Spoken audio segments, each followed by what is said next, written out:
m'a donné envie de faire une vitrine sur le sujet de la calligraphie. On va vous en montrer quelques images. Alors ici, je tiens un grand pinceau, mais il y a aussi le pitong, le porte-pinceau, et aussi 2 rince-pinceaux que vous pouvez voir dans la vitrine. Alors, qu'est-ce que la calligraphie? Eh bien, c'est un art très important en Chine qui, encore de nos jours, est pratiqué. La calligraphie se dit shu fa. Alors shu, c'est écrire et fa, c'est la méthode, l'art de tracer. Donc la calligraphie, c'est une belle écriture, une écriture esthétique. Mais pas seulement, je vais vous expliquer tout ça. Et pour me plonger un peu plus dans le sujet, un peu plus profondément, je me suis essayée à tracer le caractère yin, qui signifie accueillir, pour vous souhaiter la bienvenue dans ce thème sur la calligraphie. Pour vous abonner à nos sujets vidéo, il faut cliquer sur la cloche.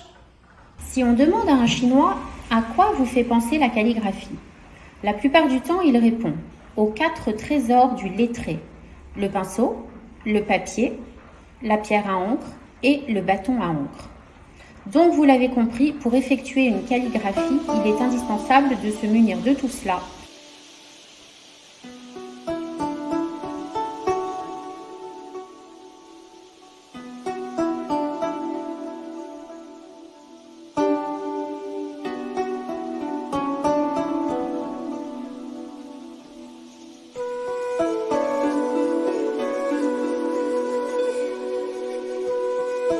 Et vous voyez d'ailleurs des pierres à encre anciennes, soigneusement décorées, tandis que je vous parle.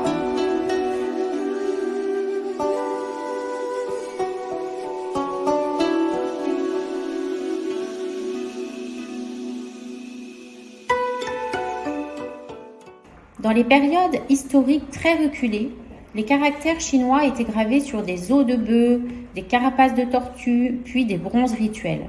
On prêtait à cette époque un caractère magique et sacré à l'écriture. Et puis, à partir de la fin de l'époque Han, c'est-à-dire au IIIe siècle, la calligraphie devient une discipline à part entière en Chine. Voyons un peu plus en profondeur ce qu'est une calligraphie.